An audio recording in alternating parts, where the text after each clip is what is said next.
X plus 2/xൻ്റെയും X minus 2/xൻ്റെയും ശരാശരി എത്ര എന്നുള്ളതാണ് ചോദ്യം. അപ്പോൾ നമ്മൾ ശരാശരി എങ്ങനെ കാണുക? ശരാശരി എന്ന് പറയുന്നത് ആകെ തുക ബൈ എണ്ണം എന്നുള്ളതാണ്. ആകെ തുക ബൈ അവിടെയുള്ള എണ്ണം എന്ന് പറയുന്നത്. ഇവിടെ നമുക്ക് സംഖ്യകൾ പോലെ തന്നിട്ടുള്ളത് എക്സ് പ്ലസ് 2/xും എക്സ് മൈനസ് 2/xും ആണ്. അപ്പോൾ ഇവിടെ ആകെ തുക എന്ന് പറയുമ്പോൾ അത് രണ്ടും തമ്മിൽ കൂട്ടിയിട്ടുള്ളത്, അതായത് X plus 2/x plus X minus 2/x.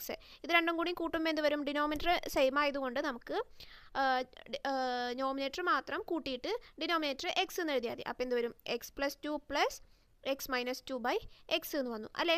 ഇതെന്ന് പറയുമ്പോൾ 2 മൈനസ് 2 ക്യാൻസൽ ചെയ്ത് പോകും. എക്സ് പ്ലസ് എക്സ് എന്ത് വരും? 2x എന്ന് പറയുന്നത് എന്ത് വന്നു? 2 എന്ന് പറഞ്ഞു. ഇവിടെ എണ്ണം എന്ന് പറയുന്നത് എത്രയാണ്? 2 എണ്ണമാണ്. അപ്പോൾ ശരാശരി എന്ന് പറയുന്നത് എന്ത് വന്നു?